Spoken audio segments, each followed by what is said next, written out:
शांति। आज हम सुनेंगे 4/4/2025 की प्रातः मुरली क्लास।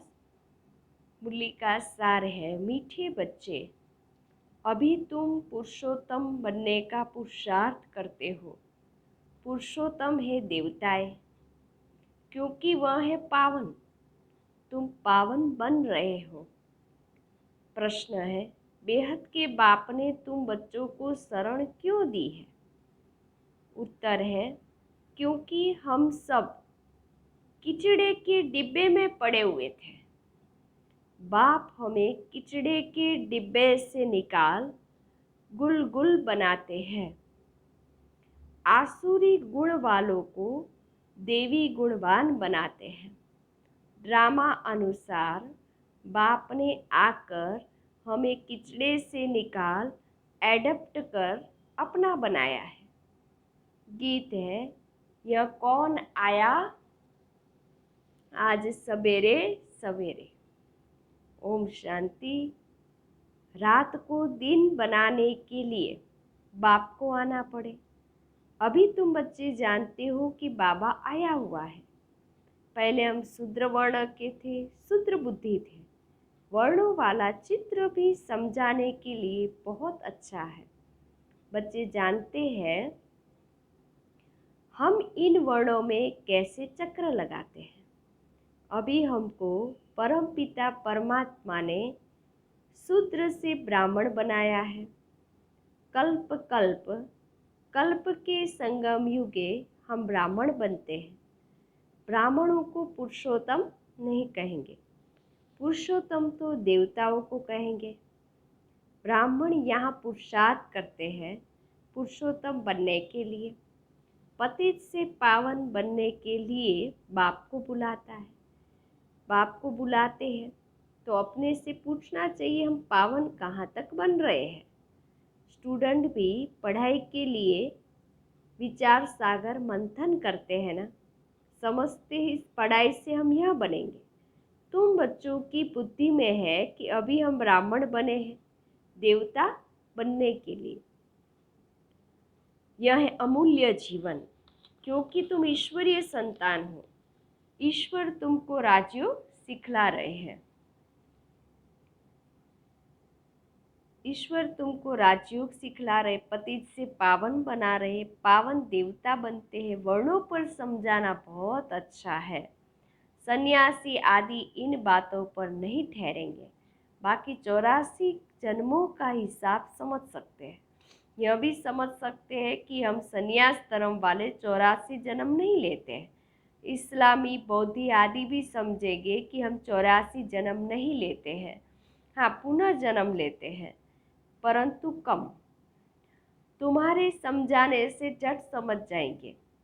समझाने की भी युक्ति चाहिए। तुम बच्चे यहाँ सन्मुख बैठे हो तो बाबा बुद्धि को रिफ्रेश करते हैं, जैसे और बच्चे भी यहाँ आते हैं रिफ्रेश होने के लिए। तुमको तो रोज बाबा रिफ्रेश करते हैं कि यह धारणा करो। बुद्धि में यही ख्यालात चलते रहे, हम 84 जन्म कैसे लेते हैं, कैसे शूद्र से ब्राह्मण बने हैं। ब्रह्मा की संतान ब्राह्मण। अब ब्रह्मा कहाँ से आए? बाप बैठ समझाते हैं, हम इनका नाम ब्रह्मा रखते हैं।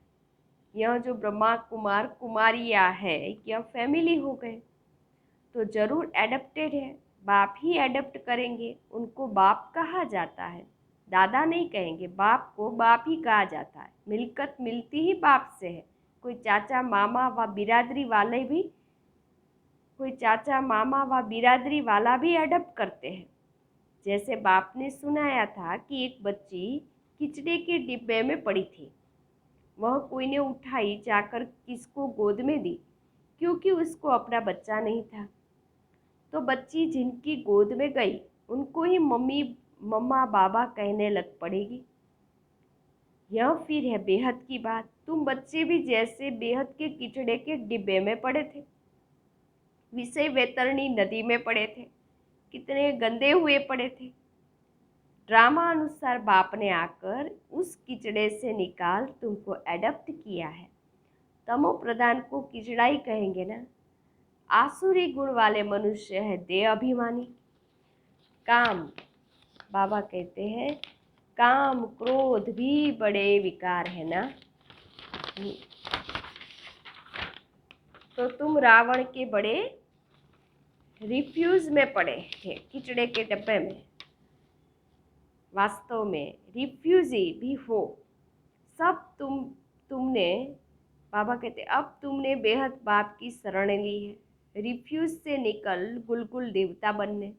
इस समय सारी दुनिया रिफ्यूज के बड़े डिब्बे में पड़ी है। बाप आकर तुम बच्चों को किचड़े से निकाल अपना बनाते हैं, परंतु किचड़े के रहने वाले ऐसे हीरे हुए हैं जो निकालते हैं फिर भी किचड़ा ही अच्छा लगता है। बाबा आकर बेहद के किचड़े से निकालते हैं। बुलाते भी ये बाबा आकर हमको गुलगुल बनाओ, कांटों के जंगल से निकाल फ्लावर बनाओ, खुदाई बगीचे में बिठाओ। अब असुरों के जंगल में पड़े हैं। बाप तुम बच्चों को गार्डन में ले चलते हैं। शूद्र से ब्राह्मण बने हैं फिर देवता बनेंगे। यह देवताओं की राजधानी है, ब्राह्मणों की राजाई है नहीं। फल पांडव नाम है परंतु पांडव को राजाई नहीं है। राजाई प्राप्त करने के लिए बाप के साथ बैठे हैं। बेहद की रात अब पूरी हुई, बेहद का दिन शुरू होता है। गीत सुनाना कौन आया सवेरे सवेरे, पायल की झनकार करके। सवेरे सवेरे आते हैं रात को मिटाए दिन बनाने, अर्थात स्वर्ग की स्थापना करने, नरक का विनाश कराने। यह भी बुद्धि में रहे तो भी खुशी हो। जो नई दुनिया में उच्च पद पाने वाले हैं वह कभी अपना आसुरी स्वभाव नहीं दिखाएंगे। जिस यज्ञ से इतना उच्च बनते हैं उस यज्ञ की बहुत प्यार से सेवा करेंगे। ऐसे यज्ञ में तो हड्डियाँ भी दे देनी चाहिए। अपने को देखना चाहिए। इस चलन से हम उच्च पद कैसे पाएंगे? बेसमझ छोटे बच्चे तो नहीं है ना, समझ सकते हैं राजा कैसे प्रजा कैसे बनते हैं। बाबा ने रथ भी अनुभवी लिया है ना।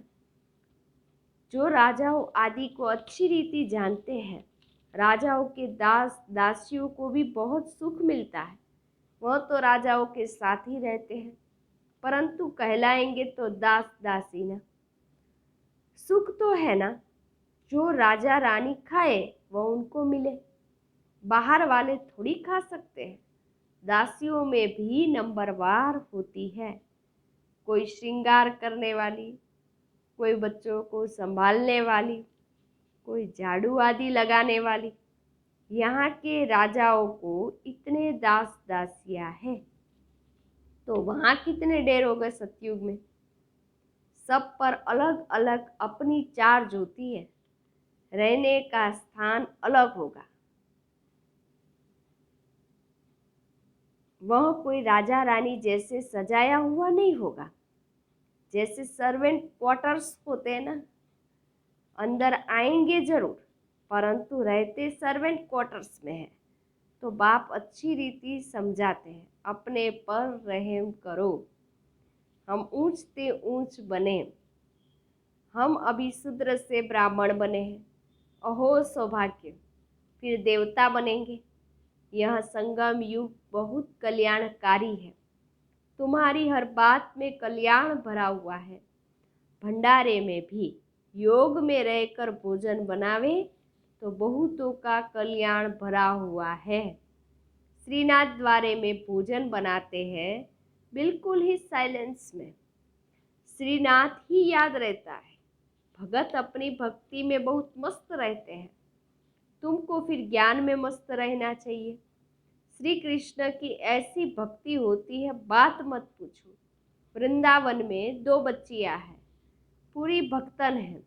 कहती है बस हम यहाँ ही रहेगी, यहाँ ही शरीर छोड़ेगी श्री कृष्ण की याद में।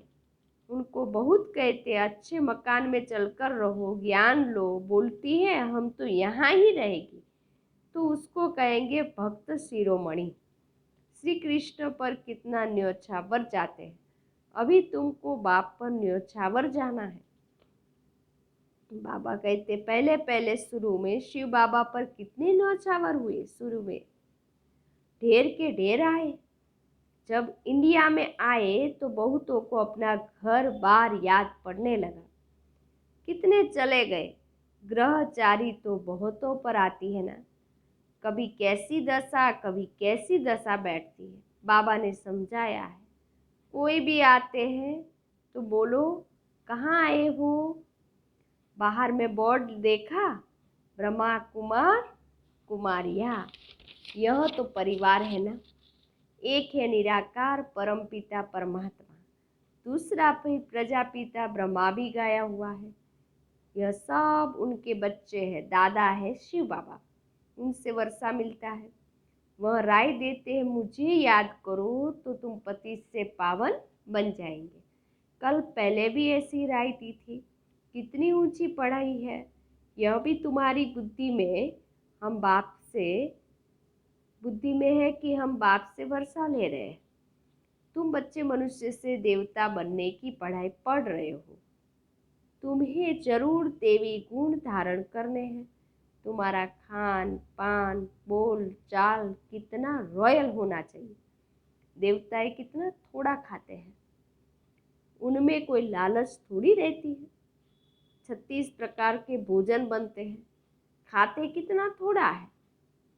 खान पान की लालच रखना, इसको भी आसुरी चलन कहा जाता है। देवी गुण धारण करने हैं तो खान पान बड़ा शुद्ध और साधारण होना चाहिए। परंतु माया ऐसी है जो एकदम पत्थर बुद्धि बना देती है, तो फिर पद भी ऐसा मिलेगा। बाबा कहते हैं, अपना कल्याण करने के लिए देवी गुण धारण करो। अच्छी रीति पढ़ाएंगे तो तुमको भी इजाफा मिलेगा। बाप नहीं देते, तुम अपने पुरुषार्थ से पाते हो।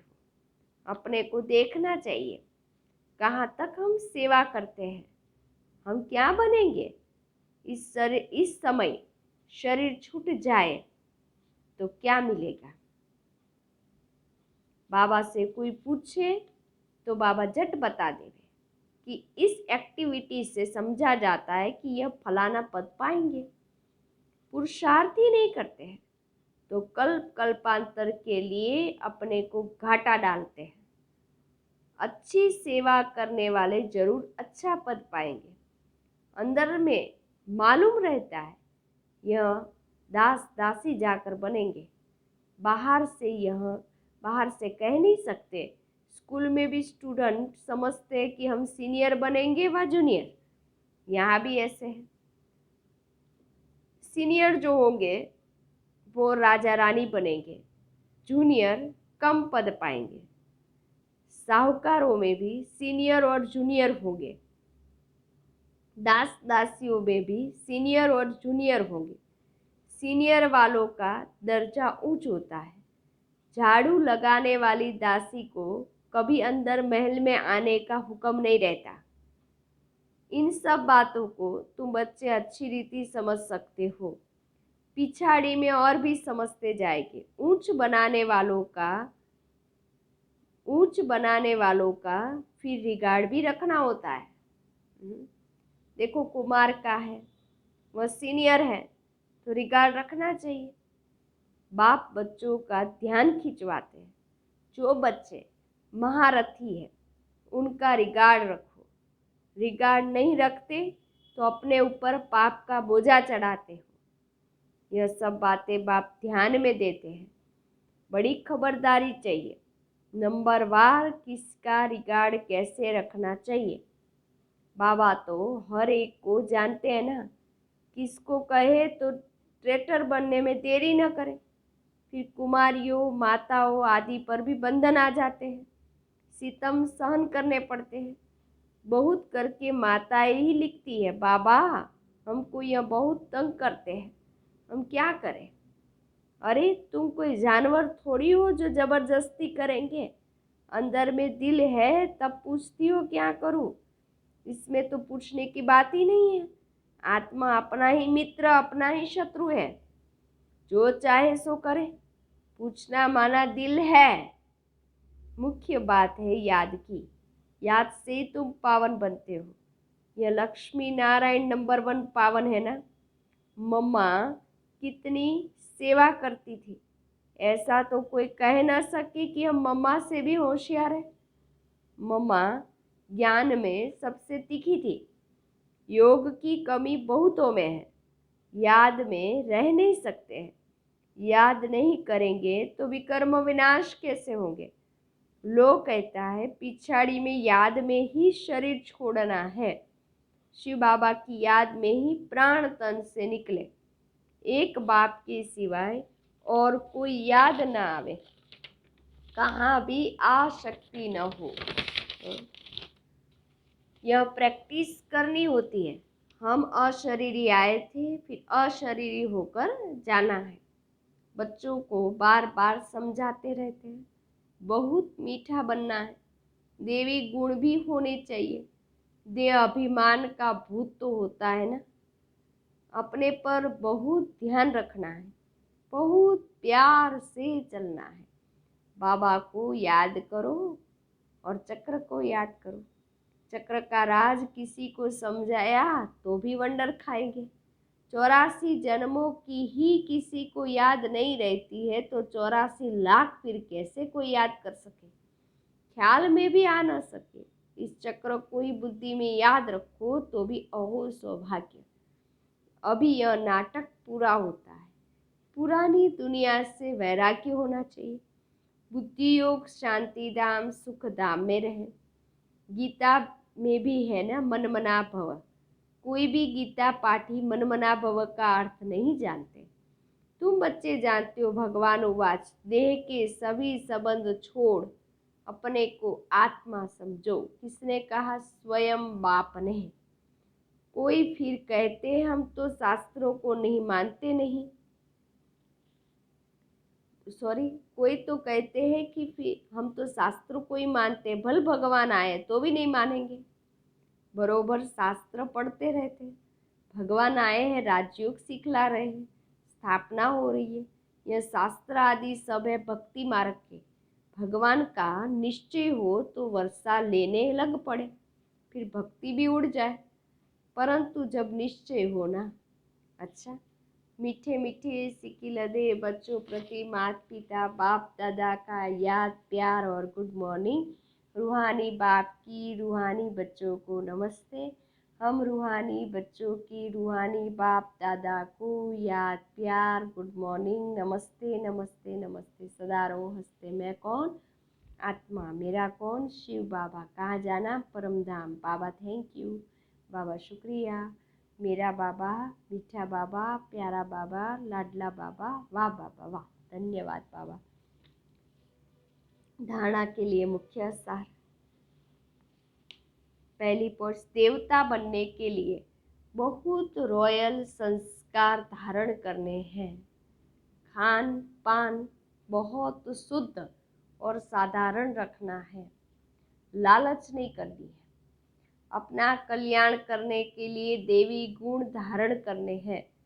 दूसरी पॉइंट्स, अपने ऊपर ध्यान रखते सबके साथ बहुत प्यार से चलना है। अपने से जो सीनियर है उनका रिगार्ड जरूर रखना है। बहुत बहुत मीठा बनना है। दे अभिमान में नहीं आना है। वरदान, बीती हुई बातों को रहम दिल बन समाने वाले शुभ चिंतक भव।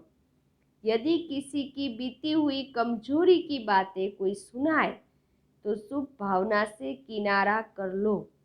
व्यर्थ चिंतन या कमजोरी की बातें आपस में नहीं चलनी चाहिए। बीती हुई बातों को रहम दिल बनकर संभालो। समाकर शुभ भावना से उस आत्मा के प्रति मनसा सेवा करते रहो। भले संस्कारों के वश कोई उल्टा कहता है, करता है या सुनता है तो उसे परिवर्तन करो। 1 से 2 तक, 2 से 3 तक ऐसे व्यर्थ बातों की माला न हो जाए, ऐसा अटेंशन रखना अर्थात शुभ चिंतक बनना। स्लोगन, संतुष्ट मणि बनो तो प्रभु प्रिय, लोकप्रिय और स्वयं प्रिय बन जाएंगे। अव्यक्ति सारे, कंबाइंड रूप की स्मृति से सदा विजयी बनो। जैसे शरीर और आत्मा कंबाइंड है तो जीवन है। यदि आत्मा शरीर से अलग हो जाए तो जीवन समाप्त हो जाता है। ऐसे कर्म योगी जीवन अर्थात कर्म योग के बिना नहीं, योग कर्म के बिना नहीं, कर्म योग के बिना नहीं और योग कर्म के बिना नहीं, सदा कंबाइंड हो तो सफलता मिलती रहेगी। ओम शांति।